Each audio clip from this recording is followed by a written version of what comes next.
Hello everyone, जोहार, नमस्कार। आप सभी का आपके चैनल इकोनॉमिकल पीसीएस झारखंड में स्वागत है।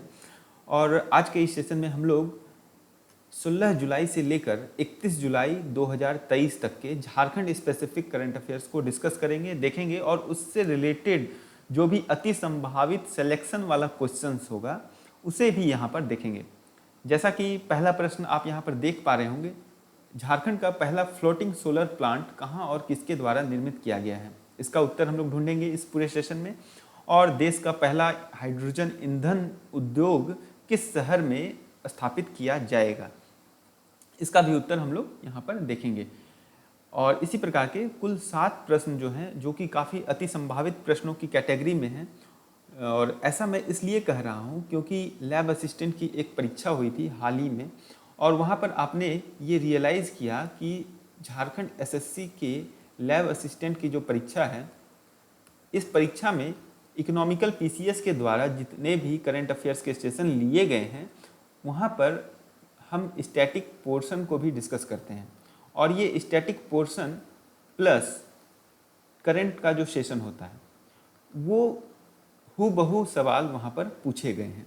तो इसी वजह से इसे हम टर्मिनोलॉजी के रूप में यूज कर रहे हैं, सिलेक्शन वाला क्वेश्चन, क्योंकि ये काफ़ी संभावित प्रश्न है। और ऐसे ही प्रश्नों को की उत्तर को हम लोग यहाँ पर इस पूरे सेशन में देखेंगे, जानने की कोशिश करेंगे। तो आई होप कि आप लोग इस पूरे सेशन पर बने रहिएगा, पूरे सेशन को अंत तक देखिएगा। और यदि आप इस चैनल पर पहली बार आए हैं, नए हैं, तो चैनल को सब्सक्राइब अवश्य कर लें, ताकि ऐसे ही जो करंट अफेयर्स के टॉपिक्स हैं वो आपको 15 दिनों की अवधि में मिलते हैं। और इसका जो संग्रह है वो आपको प्लेलिस्ट पर जाकर एक्सेस कर सकते हैं। कंटेंट यदि अच्छा लगे तो 100 लाइक्स का टारगेट है, और आप भी उसमें एक कंट्रीब्यूशन दें तो अच्छा लगेगा।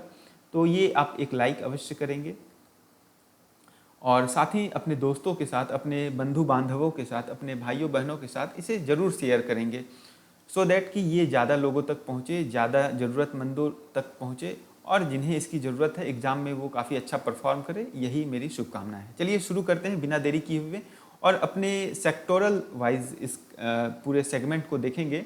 पहला जो सेक्शन है वो है आपका राज्य, राजनीति, नियुक्ति, व्यक्तित्व व सम्मान से। और इस कैटेगरी में हमने सबसे पहले जिस व्यक्तित्व का नाम है वो है शिबू सोरेन। ये हमारे सीएम जो हैं हेमंत सोरेन, उनके पिता हैं, और इन्हें हम लोग जो गुरुजी के नाम से जानते हैं। झारखंड कैबिनेट ने हाल ही में ज्ञानोदय योजना के तहत, ये योजना का नाम काफ़ी इंपॉर्टेंट है, ज्ञानोदय योजना, इसके तहत राज्य के सभी सरकारी स्कूल में शिबू सोरेन की पुस्तकों को खरीदने की अनुमति दी है। ठीक है। और जो पहला प्रश्न, जो पहली किताब है, ये 1 to 5 के बच्चों के लिए है, और ये आपका 6 to 8 के बच्चों के लिए है। और जहाँ पर ट्राइबल हीरो शिबू सोरेन है, ये आपके +2 के बच्चों के लिए ये है। ठीक है। चलिए, तो ये जो है हमारा तीनों ही किताब जो है, ये आपका डिफरेंट कैटेगरी के बच्चों के लिए है। और इसी से जुड़ा हुआ पहला जो हमारा 7वां नंबर का प्रश्न था, ये था झारखंड सरकार की ज्ञानोदय योजना के तहत किस झारखंड के व्यक्तित्व की किताबें सरकारी स्कूल में पढ़ाई जाएंगी। तो इसका सही उत्तर होगा शिबू सोरेन। ठीक है। और ये काफ़ी अति संभावित प्रश्नों की कैटेगरी में है, और आप इसे ज़रूर ध्यान से याद कर लेंगे। और किताब का नाम जो है यहाँ पर मैंने आपको डिटेल में बताया हुआ है।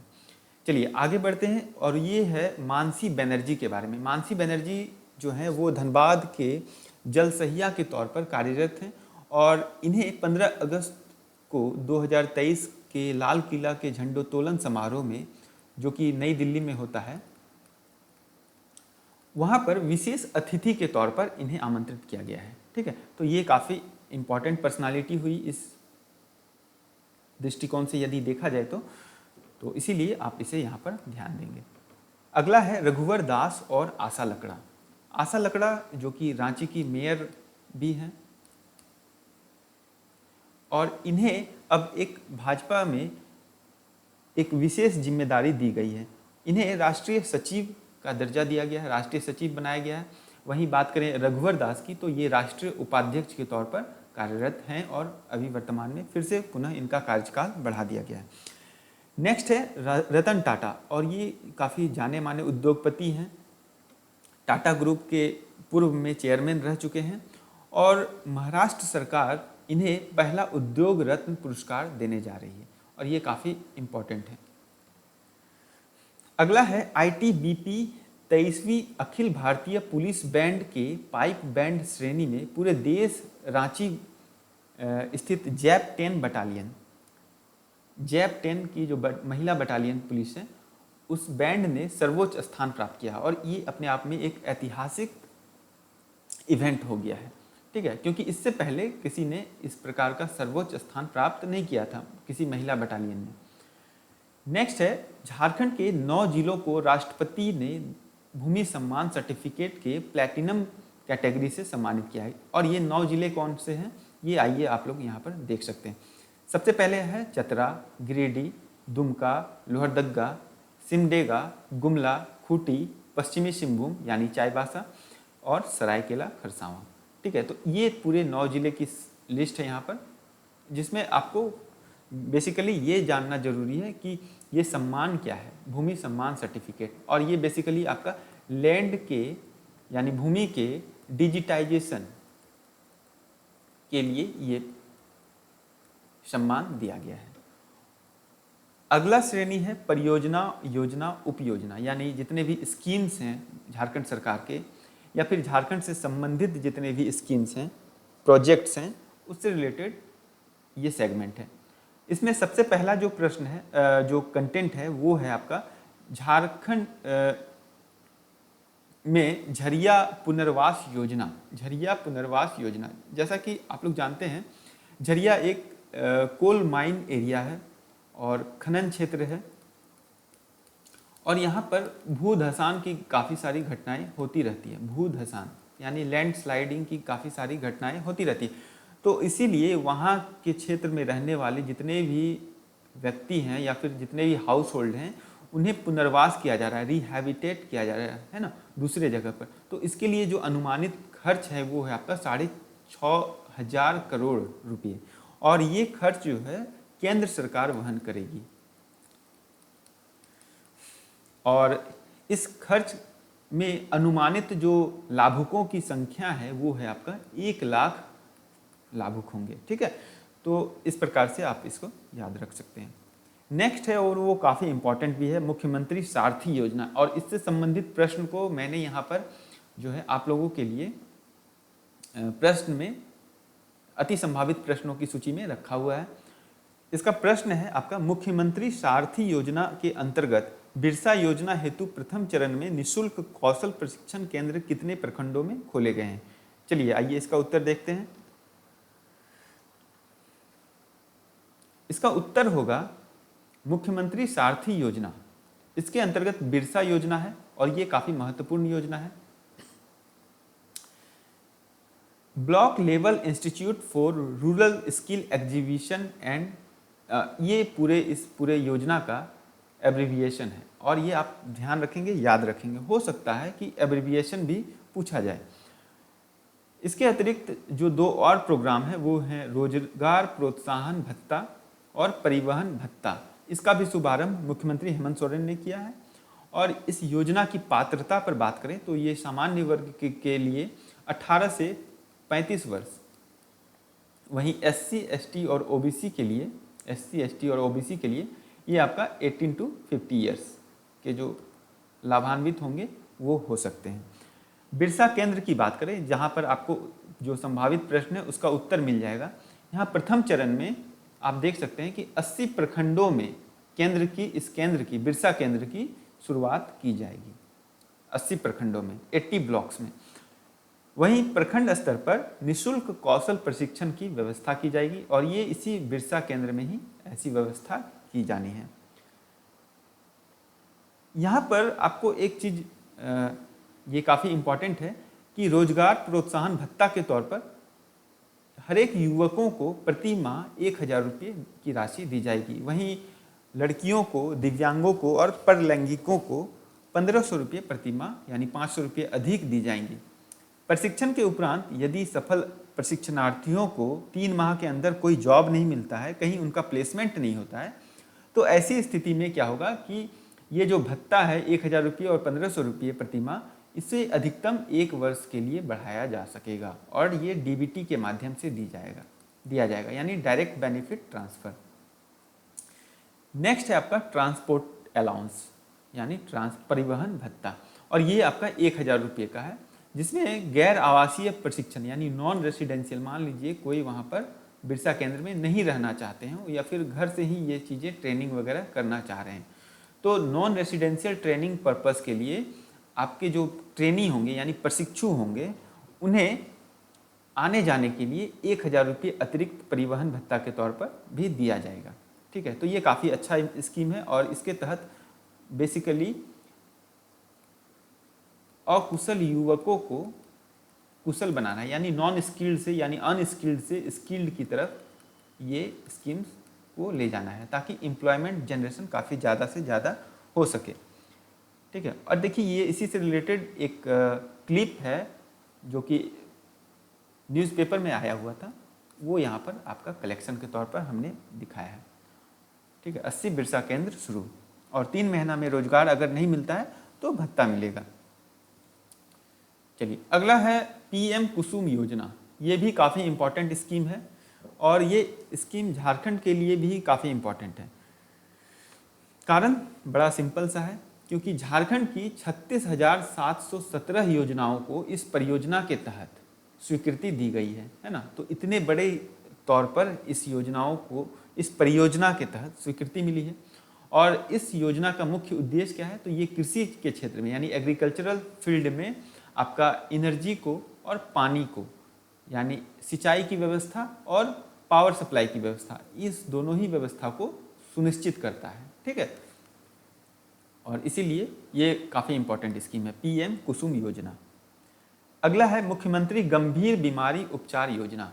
इसके तहत 5 लाख रुपए की राशि पहले दी जाती थी, जिसे बढ़ाकर 10 लाख रुपए की राशि कर दिया गया है और इसके तहत 72 अस्पतालों को इम्पैनल्ड किया गया था यानी सूचीबद्ध किया गया था और इसे फिर से रिन्यूअल किया जा रहा है। ठीक है, चलिए आगे बढ़ते हैं और ये काफ़ी इंपॉर्टेंट है। झारखंड पंचायत उपबंध अनुसूचित क्षेत्रों पर विस्तार हेतु यानी पेसा कानून, पेसा यानी provision of extension of schedule area, यानी सेम चीज़ जो हिंदी में अभी हम कहे हैं वही चीज़। पेसा नियमावली 2022 का औपबंधिक ड्राफ्ट जारी किया गया है, प्रोविजनल ड्राफ्ट जारी किया गया है और ये आपका झारखंड पंचायती राज अधिनियम 2021 के अंतर्गत ही इसको शेड्यूल किया गया है यानी इसको ड्राफ्ट किया गया है। और ये आपका जीएसएससी का एक प्रश्न रहा है, 2016 में ये प्रश्न पूछा गया था कि झारखंड पंचायती राज अधिनियम किस वर्ष अस्तित्व में आया था, तो इसका सही उत्तर होगा 2001। चलिए आगे हम लोग बढ़ते हैं और इसके अंतर्गत क्या है, लघु खनिज यानी जो माइनर मिनरल्स हैं और खनन पट्टा, प्राकृतिक जल संसाधनों में मछली वगैरह पकड़ने के लिए इससे संबंधित अधिकारों की व्याख्या पेसा अधिनियम के तहत की गई है। ठीक है, चलिए आई होप आप लोग यहाँ तक काफ़ी एंजॉय कर रहे होंगे और हम लोगों का एक डेडिकेटेड बैच भी है जो कि 11th जेपीएससी और रेवेन्यू इंस्पेक्टर को टारगेट करते हुए, फोकस करते हुए रेवेन्यू इंस्पेक्टर का एमसीक्यू बैच है और 11th जेपीएससी का डेडिकेटेड गाइडेंस बैच है ना, डेडिकेटेड गाइडेंस बैच। तो इसे आप अगर इंटरेस्टेड होंगे तो जो नंबर दिया हुआ है इस नंबर पर आप संपर्क कर लेंगे और ज़्यादा जानकारी वहाँ पर प्राप्त कर लेंगे। ठीक है, चलिए प्रधानमंत्री आवास योजना के तहत 543 ताना भगतों को 3 कमरों का घर उपलब्ध कराया जाएगा। ये आपका किसके अंतर्गत, प्रधानमंत्री आवास योजना के अंतर्गत। ठीक है, नेक्स्ट जो सेगमेंट है वो है आपका खेल खिलाड़ी का, खेल खिलाड़ी। और ये भी आप देख रहे होंगे सिलेबस और प्रीवियस ईयर क्वेश्चंस के इन्फ्लुएंस में ही सारी चीज़ों को हम लोग यहाँ पर कंपाइल करते हैं, उसे यहाँ पर कलेक्ट करते हैं। ठीक है, चलिए अगला है 29वां राष्ट्रीय सब जूनियर सीनियर थांगटा चैंपियनशिप। इसकी मेजबानी कौन करने जा रहा है, तो वो आपका झारखंड।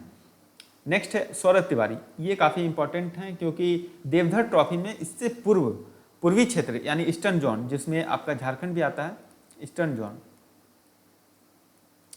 की कप्तानी करने वाले झारखंड के पहले क्रिकेटर बने हैं सौरभ तिवारी। इससे पहले झारखंड से कोई क्रिकेटर ने कप्तानी नहीं किया, भले ही देवधर ट्रॉफी को वो पार्टिसिपेट किया हो, लेकिन कैप्टन नहीं बने हैं। तो सौरभ तिवारी वो पहले क्रिकेटर हैं झारखंड के जो देवधर ट्रॉफी में ईस्टर्न जोन की कैप्टनशिप कर रहे हैं। अगला है भारतीय वॉलीबॉल टीम के हेड कोच, और वो कौन है? जयदीप सरकार, और ये कहाँ से हैं? बोकारो से। ठीक है, वॉलीबॉल टीम के लिए, इंडियन वॉलीबॉल टीम। नेक्स्ट है आपका कोई भी आयोजन, इवेंट वगैरह, वैसे इवेंट जो काफ़ी इंपॉर्टेंट हो, झारखंड के दृष्टिकोण से काफ़ी इंपॉर्टेंट हो। चलिए, तो सबसे पहले है द्वितीय सेकेंड फूड सिस्टम संवाद। ये SDG यानी सस्टेनेबल डेवलपमेंट गोल, सतत विकास लक्ष्य, इसको प्राप्त करने हेतु FAO यानी food agricultural association, food and agricultural organization, कृषि संगठन, खाद्य एवं कृषि संगठन जो है उसके तहत रोम में होने वाले सम्मेलन की तैयारी के तौर पर इसे देखा जा रहा है। ठीक है, नेक्स्ट है आपका IIM रांची।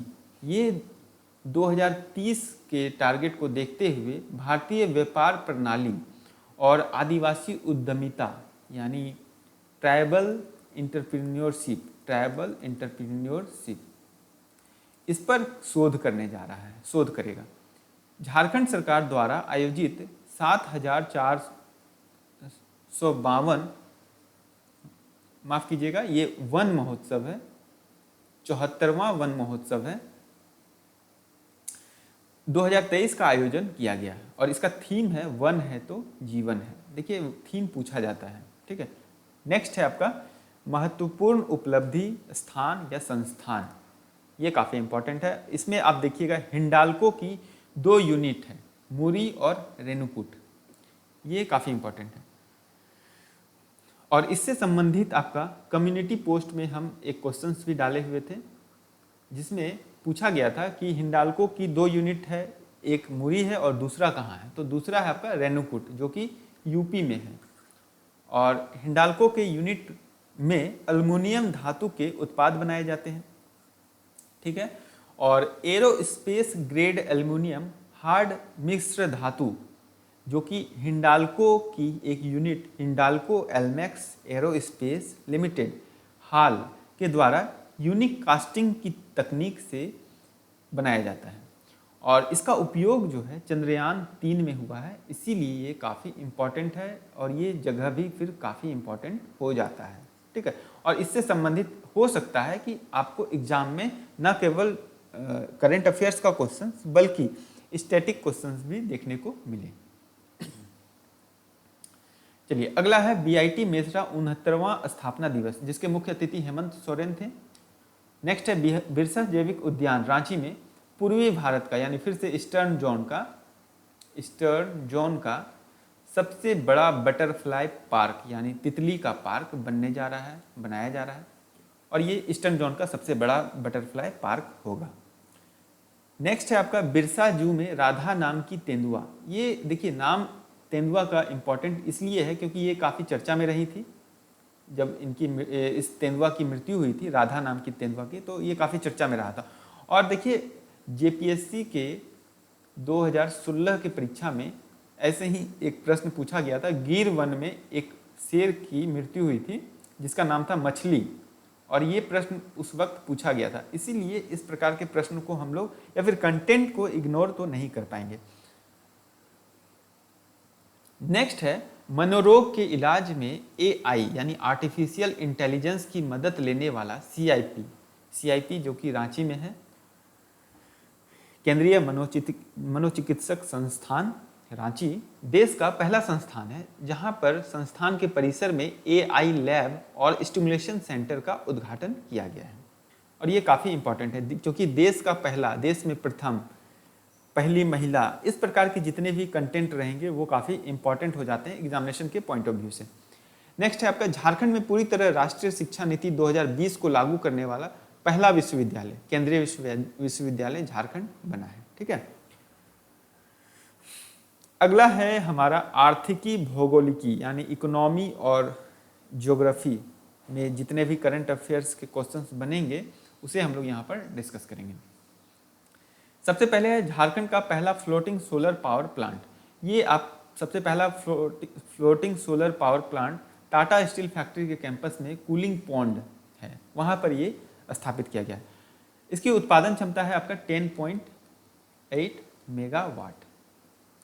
इस परियोजना की कुल लागत जो है वो है आपका 80 करोड़ रुपीस और इसके निर्माण करता है टाटा पावर रिन्यूएबल एनर्जी। चलिए हम लोग फिर से रिज्यूम करते हैं। JVBNL यानी झारखंड बिजली वितरण निगम लिमिटेड, इसके द्वारा गेतुल सूद डैम में वर्ल्ड बैंक के सहयोग से 800 करोड़ की लागत में 150 मेगावाट की उत्पादन क्षमता वाले फ्लोटिंग सोलर पावर प्लांट की स्थापना की जा रही है। तो देखिए ये आपका बेसिकली हम यहाँ पर यही कहना चाह रहे हैं, यही डिस्कस करना चाह रहे हैं कि जितने भी फ्लोटिंग सोलर प्लांट हैं इससे संबंधित जितने भी फैक्ट्स हैं यहाँ पर हम उस सभी फैक्ट्स को यहाँ पर डिस्कस कर लेंगे, क्योंकि ये करंट में काफ़ी ट्रेंडिंग है। हर एक जितने भी स्टेट के एग्जामिनेशन हुए हैं वहाँ पर फ्लोटिंग सोलर प्लांट से संबंधित प्रश्न उस संबंधित राज्य से पूछे गए हैं और इसी वजह से यहाँ पर इस कंटेंट को यहाँ पर हमने इंक्लूड किया हुआ है। और इसी बीच पहला फ्लोटिंग सोलर पावर प्लांट को हम लोगों ने डिस्कस कर लिया, वो टाटा स्टील फैक्ट्री कैंपस में ही कूलिंग पॉन्ड में स्थापित किया गया है।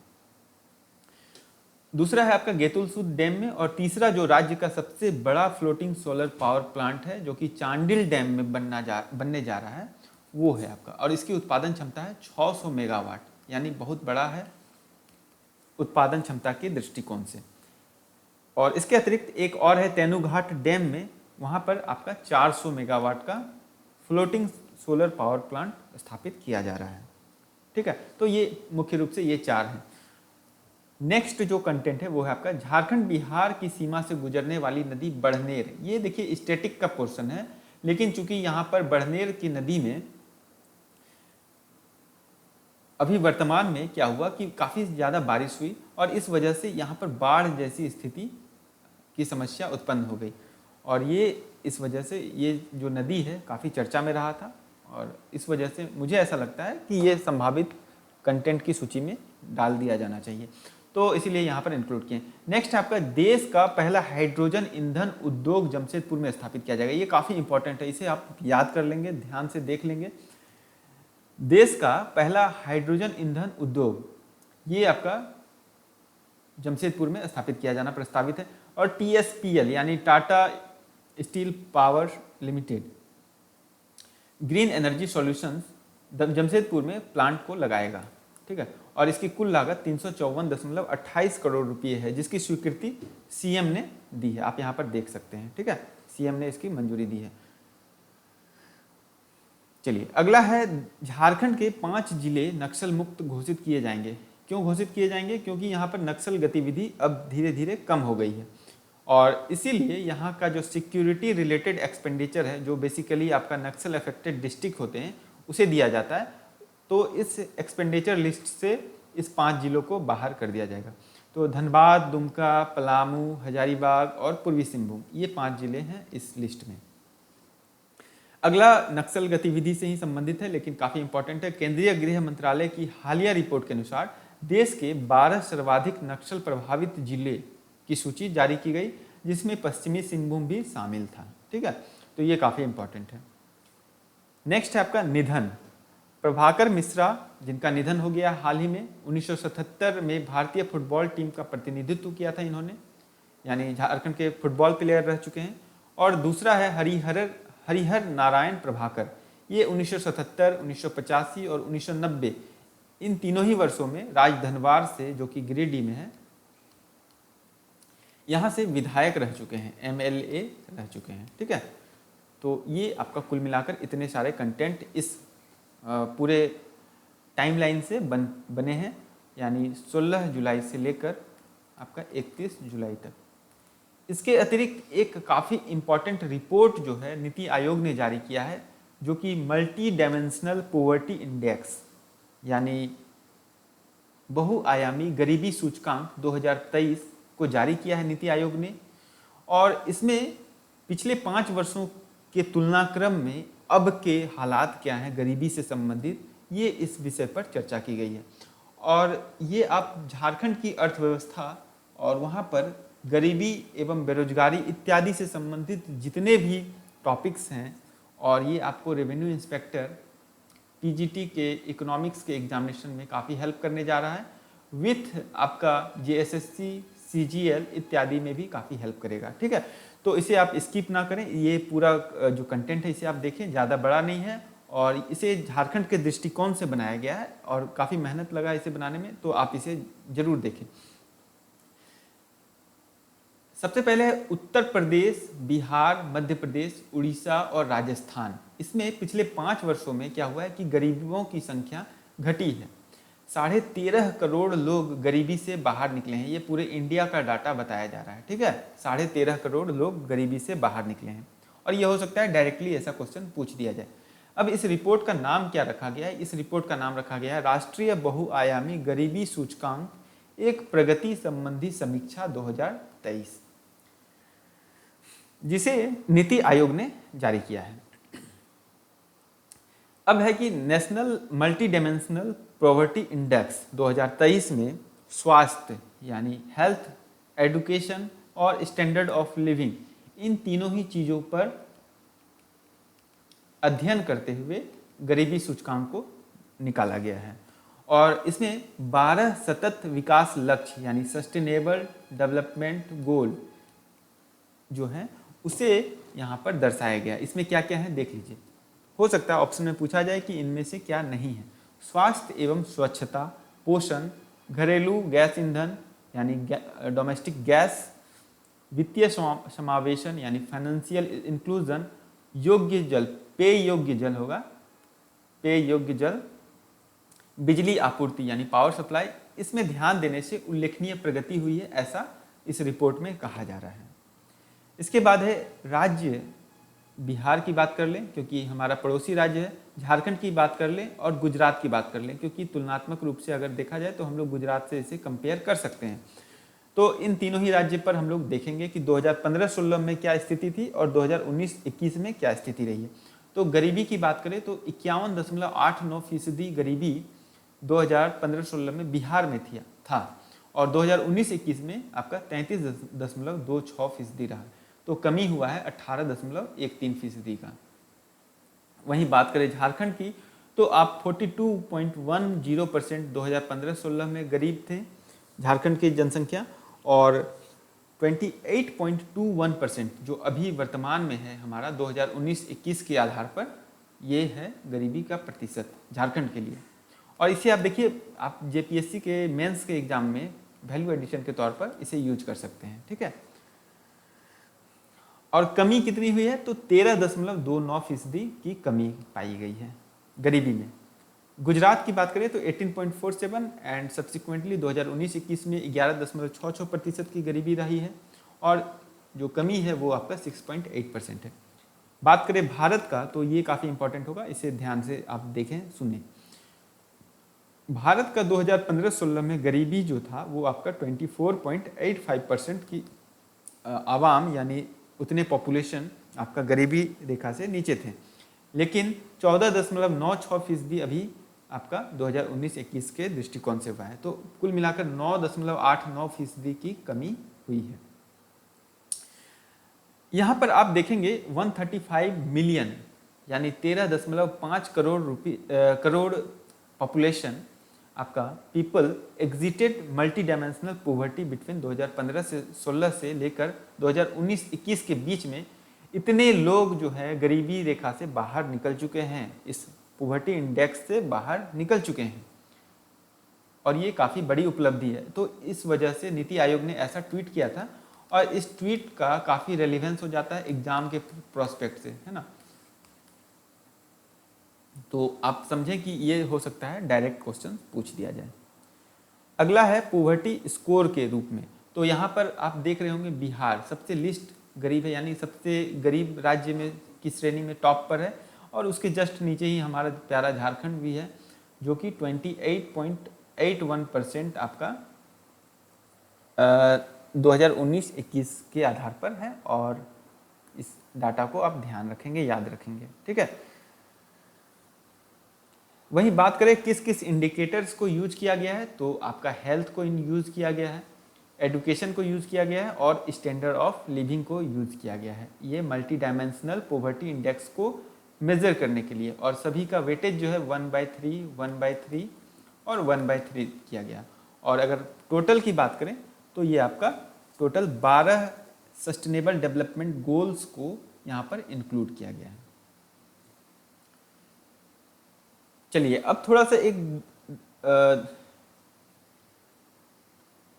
एक फैक्ट को यहाँ पर हम लोग थोड़ा सा देख लेते हैं शहरी और ग्रामीण क्षेत्र में के दृष्टिकोण से। तो 2019-21 में और 2015-16 में शहरी क्षेत्रों में आपका 43.10% गरीबी रहा है और 2015-16 में 45.27% गरीबी रही है। वहीं बात करें आपका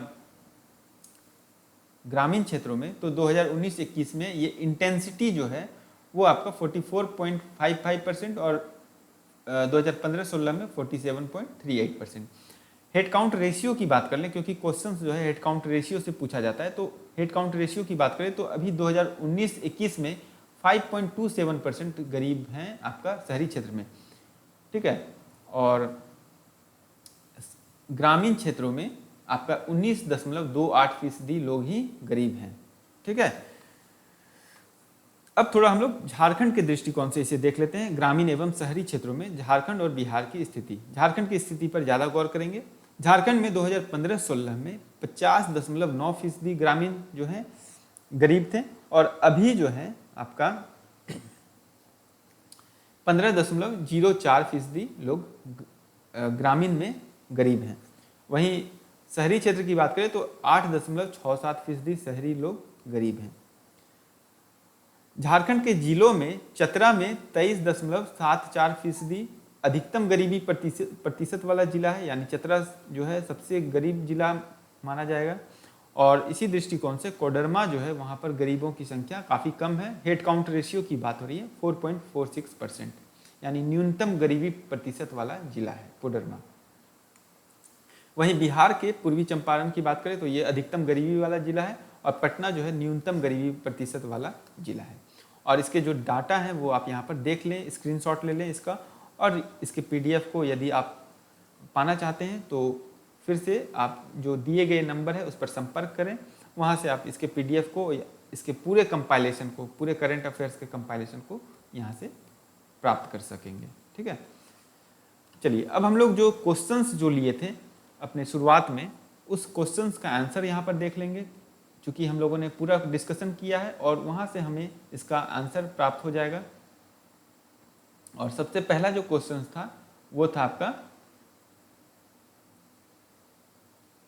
झारखंड का पहला फ्लोटिंग सोलर प्लांट कहाँ और किसके द्वारा निर्मित किया गया है, तो ये आपका टाटा के द्वारा किया गया है, ठीक है।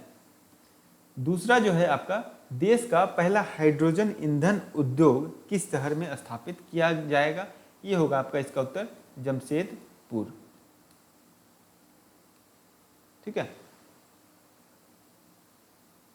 तीसरा है आपका झारखंड में पूरी तरह राष्ट्रीय शिक्षा नीति 2020 लागू करने वाला विश्वविद्यालय है central university of Jharkhand. Next है आपका मुख्यमंत्री सारथी योजना के अंतर्गत बिरसा योजना हेतु प्रथम चरण में निःशुल्क कौशल प्रशिक्षण केंद्र कितने प्रखंडों में खोला जाएगा, तो 80 प्रखंड में, यानी 80 प्रखंडों में। नीति आयोग रिपोर्ट के अनुसार एमपीआई बहुआयामी गरीबी सूचकांक झारखंड का गरीबी प्रतिशत कितना है, तो इसका उत्तर आप लोग कमेंट बॉक्स में जरूर बताइएगा। उसके बाद है झारखंड के कितने जिलों को राष्ट्रपति के द्वारा भूमि सम्मान सर्टिफिकेट 2023 दिया गया है, ये आप 9 जिलों को दिया गया है, ठीक है। और सातवां जिसका उत्तर शिबू सोरेन था, उसको हम लोगों ने शुरू में डिस्कस किया है। और झारखंड का गरीबी जो प्रतिशत है ये आप यहाँ पर देख पाएंगे, इसे हम लोगों ने यहाँ पर अभी डिस्कस किया है, जस्ट अभी डिस्कस किए हम लोग।